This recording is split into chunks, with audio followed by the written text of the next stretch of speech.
يستعد الفريق الأول لكرة القدم بالنادي الأهلي لخوض المباراة الهامة القادمة أمام القطن الكاميروني في دور المجموعات بدوري أبطال أفريقيا، وذلك بعد الخسارة من صن داونز في الجولة الرابعة ب5 أهداف مقابل هدفين.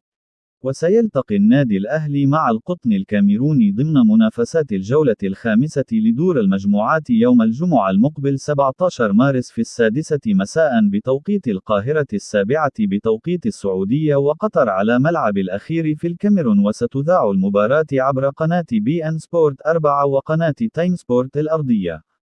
ويحتل النادي الأهلي المركز الثالث في المجموعة برصيد 4 نقاط، بينما يتصدر صن داونز ترتيب المجموعة برصيد 10 نقاط، ويتواجد الهلال السوداني في المركز الثاني ب9 نقاط، والقطن الكاميروني في المركز الرابع بدون نقاط.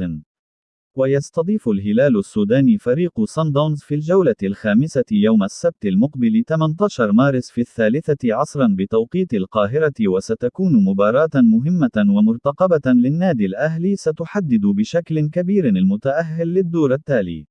حيث أن فوز الهلال السوداني على صن داونز يعني توديع الأهلي لدور المجموعات، بينما تعادل أو خسارة الهلال سوف تبقي على آمال النادي الأهلي في التأهل بشرط فوز الأهلي في المباراتين القادمتين أمام القطن والهلال ومراعاة فارق الأهداف.